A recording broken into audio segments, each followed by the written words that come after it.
In this video we are going to talk about output redirection and the pipeline in Linux.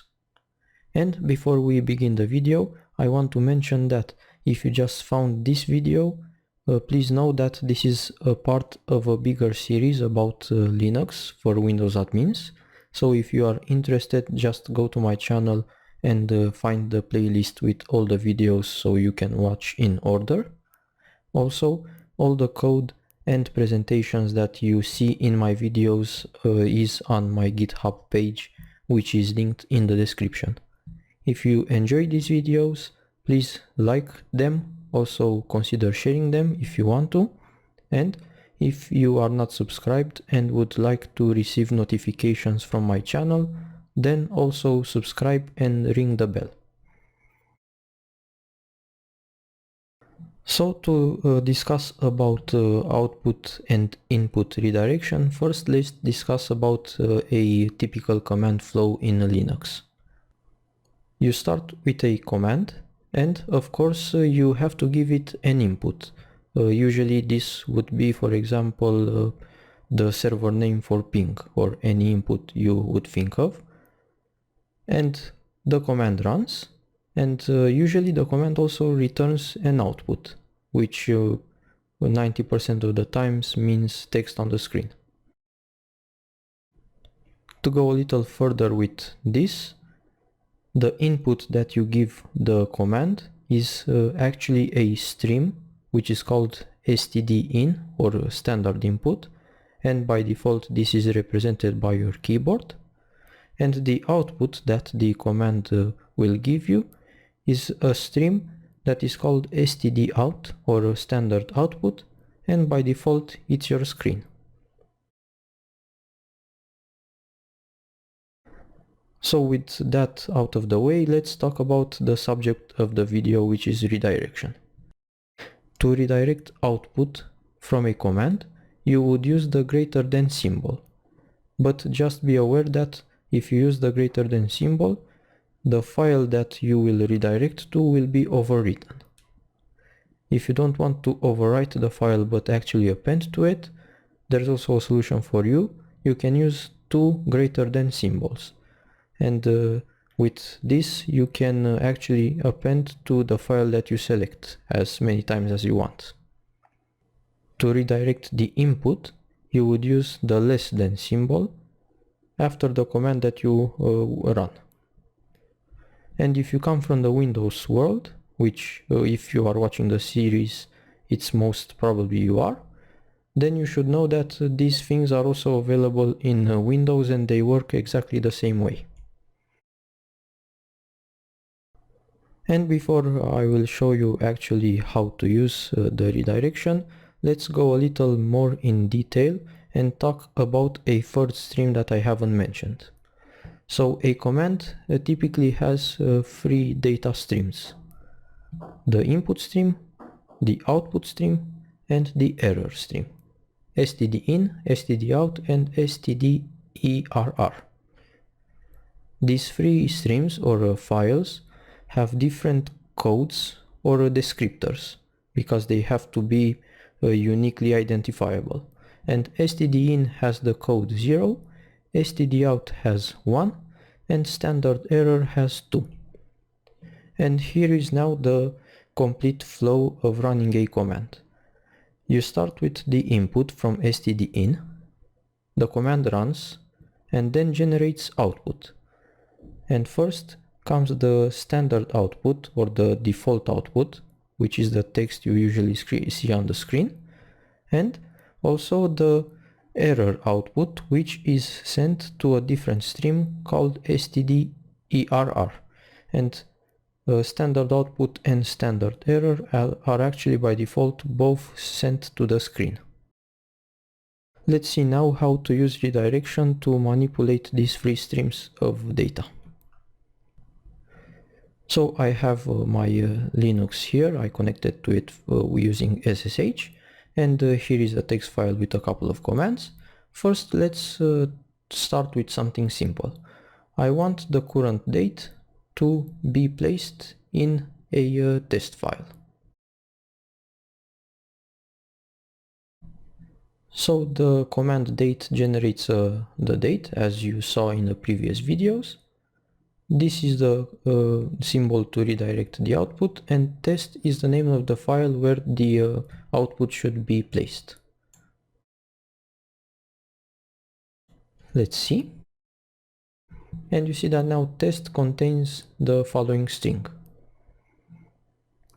Notice that if I run the command echo not useful and I redirect this output to the test file, this will not be added to the file, but the file will be overwritten, like I mentioned previously.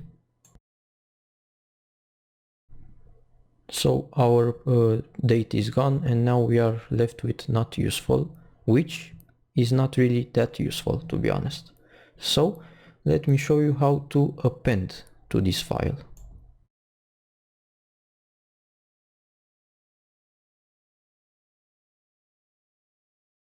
Now we should have two lines in the file, one with not useful and one with the current date. Now I will also show you how to use the input redirection. First, let's see what's in the etc password file, because this is the file that I'm going to use to demonstrate the input redirection. And notice that all this text is not in a specific order, so it's not sorted. The next command uses input redirection to sort the text from this file, and this is how it basically works. We write the name of the command, then the symbol for input redirection, and then the file from which we want to redirect the data. And what this line actually does is first reads the text from this file, then gives it to the sort command, and the sort command runs against the data that we just got. And now notice that all of our lines are sorted. If you are wondering where you would use input redirection, to be honest with you, I don't actually know, because I don't use it. I don't use it on Windows, and having in mind that I'm a noob in Linux, I don't use it also in Linux. But this is how it works, and at least you have an example if you will ever need it. Now let's move on to more advanced topics, like redirecting also the error output. And first let's run a command that will generate some errors for us. The find command should do pretty good for this. You see that find searches in a couple of folders, but in some of them it doesn't have access, and it gives us the permission denied error.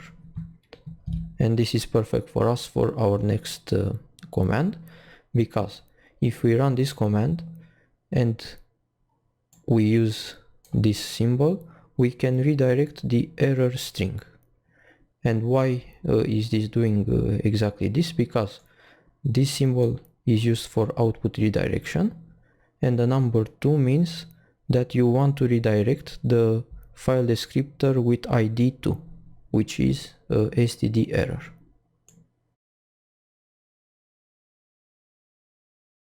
So now you see that we are left on the screen only with the normal text. And if we see what is in the errors file, we have the 3 lines with the permission denied. If you also want to redirect the normal output of a command, not just the error, here is how you would do it. You run the same command, then you redirect as normal the output to a file called test. Then you also specify that you want to redirect the error stream to a file called errors.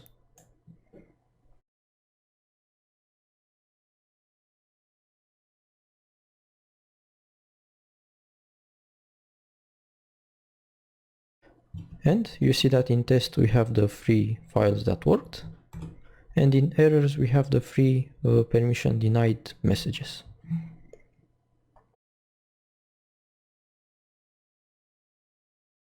One other thing you could do is redirect both stdout and stderror to the same file. And this is how you do it. When you want to redirect, you redirect the normal output to a file. And for the error output, instead of specifying a separate file, you say that you want to redirect it to whatever file the stdout is redirected to.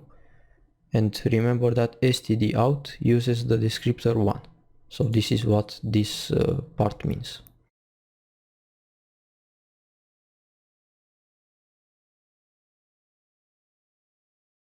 And let's check the file test, and now we see that we have our normal output again with errors and data in the same file.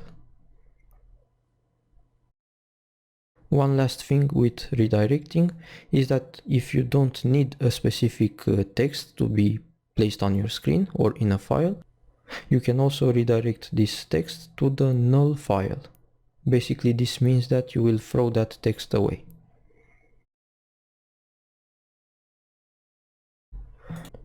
And in this example, let's redirect the error stream to dev null. And we are left again with the useful text and the errors are gone. Now let's discuss about the pipeline. The pipeline basically is the wealthy cousin of the output and input redirection. This is a mechanism through which Linux allows you to pass messages between processes. And since we are talking about Linux, these messages are basically text. So what the pipeline does is that it links the stdout stream of a process to the stdin stream of another process, and this allows you to chain multiple applications together, thus making a more complex workflow. And the way this works is basically using the pipe character that you see here on the screen. You can write one program or one application, place the pipe symbol, and then write the second application, and this basically manages the flow of information from one program to another. And if you are coming from the Windows world, let's not forget this, you also have the pipe in Windows and you probably used it. So you have it in cmd.exe, and this basically works the same as in Linux, that it passes text from one part to the other. And you also have a somewhat conceptual implementation of the Linux pipeline in PowerShell, but it looks the same, but it actually works a little different, because PowerShell doesn't pass text from a program to another, it passes objects. But this is another story. The idea is that you also have the pipeline in PowerShell, so you can also use somewhat the same workflow on Windows also. And before we go and see the code to see how to use it, I will show you first a small diagram of how it works. Consider we run program 1, and this program generates some text as output. Using the pipeline, that output is turned into the input of program 2. Program 2 executes, runs, and it generates then its own output. We can then link that output to the input stream of program 3, and program 3 also can execute, and it either generates its own output or whatever it does. But you get the idea. Each program does its own thing, one thing and only one thing, but it does it good. And using the pipeline, you can link these multiple programs together to form a complex workflow. And let's see two examples of how the pipeline works. Let's take the ls command. I want to see everything that is in etc. But if this would return more text than it has now, it would be nice to be able to only keep the text that I want. Enter the pipeline.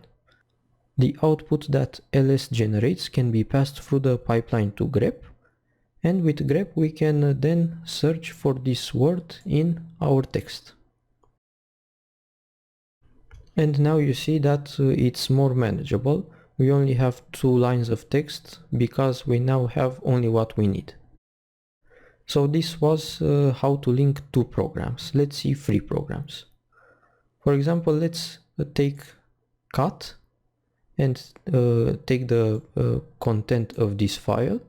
Then let's keep only text that has systemd dash in it, and then let's sort it alphabetically. So now we are actually running 3 commands in the pipeline. And you see systemd core, systemd network, and so on. So we took the text, we kept only what we need, and then we sorted the output. And this was it for this video on redirecting of input and output and the pipeline. I hope you enjoyed it. Please like it and share it. Also subscribe to my channel, and thanks a lot for watching.